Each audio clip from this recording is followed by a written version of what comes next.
Reince Priebus is the head of the RNC, and they asked him about voter fraud because they're pushing all these bills, the Republicans are, to make sure that we fight the scourge of voter fraud. Except there are almost no cases of voter fraud throughout the country. He's going to be asked about that. Let's watch.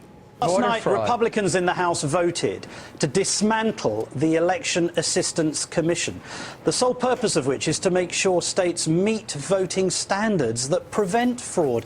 Why would Republicans do that if they're honestly concerned about voting fraud? Let me get this straight. So you've got a problem, Martin, with someone walking in the polls and having to show some form of identification in order to vote? I mean, sorry, sir, I'm talking about seeking to dismantle the Election Assistance Commission. Why would you do that? Well, listen, I don't get into the specifics there isn't there, an Martin, answer to but that, let me tell you something. I come from a state in Wisconsin that is absolutely riddled with voter fraud, okay? And they had the Smokes for Votes exchange in Milwaukee.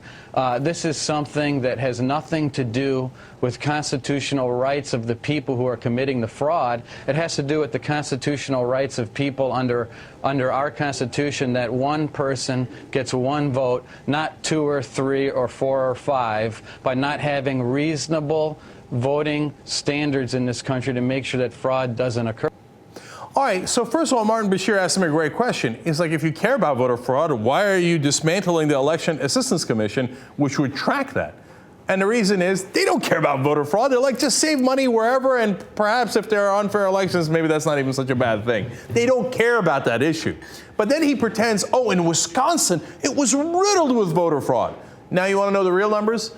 In 2004, Wisconsin had 3 million votes cast. There was 7 cases of voter fraud.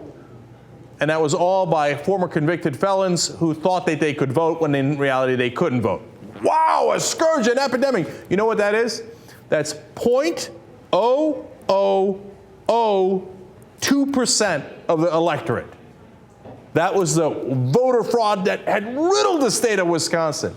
These guys are liars, okay? They don't care about voter fraud at all. All they want to do is use voter fraud as an excuse so that they can come around and go, oh, you see that? We have to make sure that everybody has an ID, which costs money, which a lot of people don't have. Oh, well, look at that guy, G. Willikers. It turns out a lot of the people who don't have IDs are Democrats. For example, 25% of African Americans in this country do not have an ID. Maybe they live in a big city like New York and they don't have to drive, so they don't have a driver's license. 25% of them. And these guys are like, well, in order to stop 0.00002% of the voter fraud that's going on among the votes cast in a place like Wisconsin, I'm going to make sure that 25% of African Americans in this country cannot vote. Plus, a lot of the young can't vote. Golly gee, they vote for Democrats too, etc. You see what their real intention is, and they don't give a damn about voter fraud. All they care about is how do we disenfranchise more votes so that we can win. Democracy be damned.